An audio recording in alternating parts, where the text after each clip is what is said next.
Pour le taping acromioclaviculaire, nous allons positionner le bras entre 30 et 45 degrés d'ABD.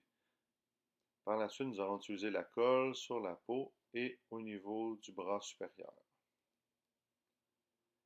Par la suite, nous allons utiliser une bande d'Epafix que nous allons mesurer préalablement pour la couper et l'appliquer sur l'acromion, comme on voit ici, pour avoir une partie en antérieur et en postérieur de l'épaule qui va servir d'ancrage pour nos bandes de support.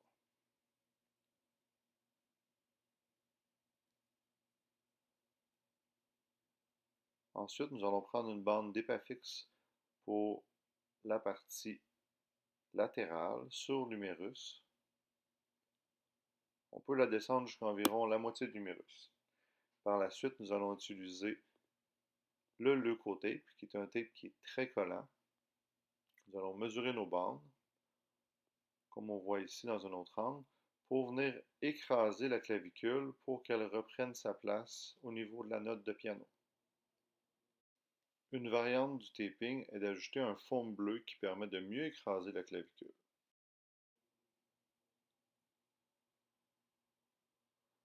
On refait une deuxième bande.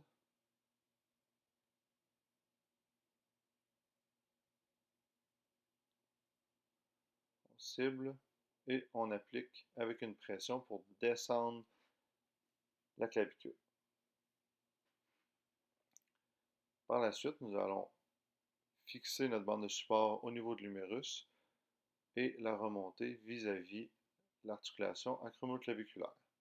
Nous allons faire une deuxième et une troisième bande en angle légèrement pour bien venir stabiliser l'épaule lors des mouvements sportifs.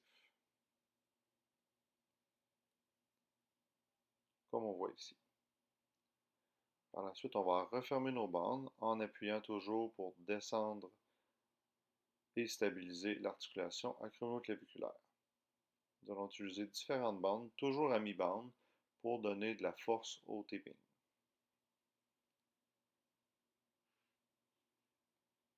On fait attention de ne pas comprimer le trapèze pour que ce soit confortable. Par la suite, nous allons utiliser une autre bande pour fermer notre taping d'Epafix, question qui ne décolle pas avec la sueur et le frottement des équipements. Nous allons faire la même chose à la partie distale au niveau de l'humérus, comme on voit ici.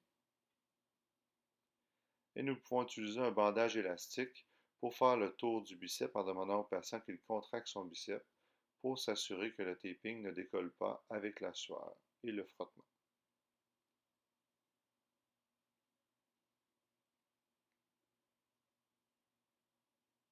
Pour terminer, nous allons utiliser un taping 1,5 pouce pour venir fermer notre bande d'ancrage autour du biceps pour s'assurer qu'elle ne décolle pas.